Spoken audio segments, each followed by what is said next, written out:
Do'stlar menga o'zgargansiz, o'zgaribsiz deb yozganlar. Va shunga o'xshagan fikrda yuradiganlar. Men 180 gradusga o'zgardim. Nima yomon tarafi bor, nima yomon joyi bor? Yaxshi-ku. Sizlar ham o'zgaringlar. Odamlarning fikrlariga e'tibor berishni kamaytirdim. Buni nima yomon tarafi bor, nima yomon tomoni bor? Yomon joyi yo'q menimcha. Qo'llaringizdan kelsa sizlar ham boshqalarning fikrlariga kamroq e'tibor berishni boshlanglar. Iloji bo'lsa umuman e'tibor bermaslikka o'rganing. Menga o'xshab. Va boshqalar bildirayotgan fikrlariga asossiz bo'ladigan bo'lsa, qarshi javob berishni ham o'rganing. Sababi do'stlar, hech kim o'zidan o'zi sizni fikrlaringizga fikr bildirishga oldin ruxsat so'rash kerak. Masalan, aynan ixtiyor Mamadaliyevga nisbatan siz bildiryapsiz-da fikringizni. Agar o'zingizni biron bir sahifangizda joylasangiz, o'shanda ham meni ism familiyamdan foydalanishga sizga ruxsat yo'q bo'ladi. Shunchaki fikringizni bildirsangiz, aytsangiz,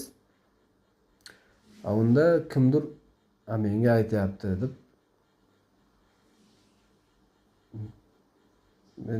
uning uchun ham odam sog'lom bo'lish kerak-da. Ya'ni kimdir fikr bildiryapti, ya'ni u siz unga menga aytyapti deyishingiz uchun ham.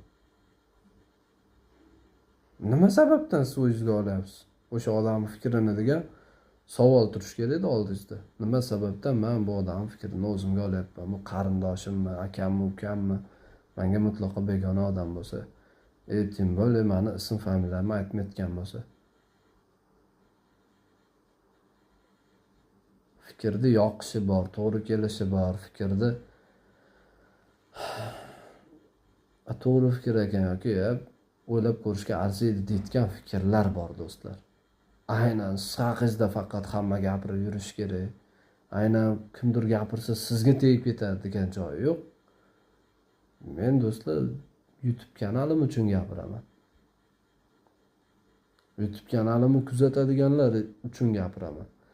YouTube kanalimni sizga o'xshaganlar, ya'ni sizga o'xshaganlar derkanman, noto'g'ri tushunchadagilar, noto'g'ri tushunadiganlar, umuman tushuna olmaydiganlar chiqib ketish kerak, ko'rmasligi kerak. Bo'ldi.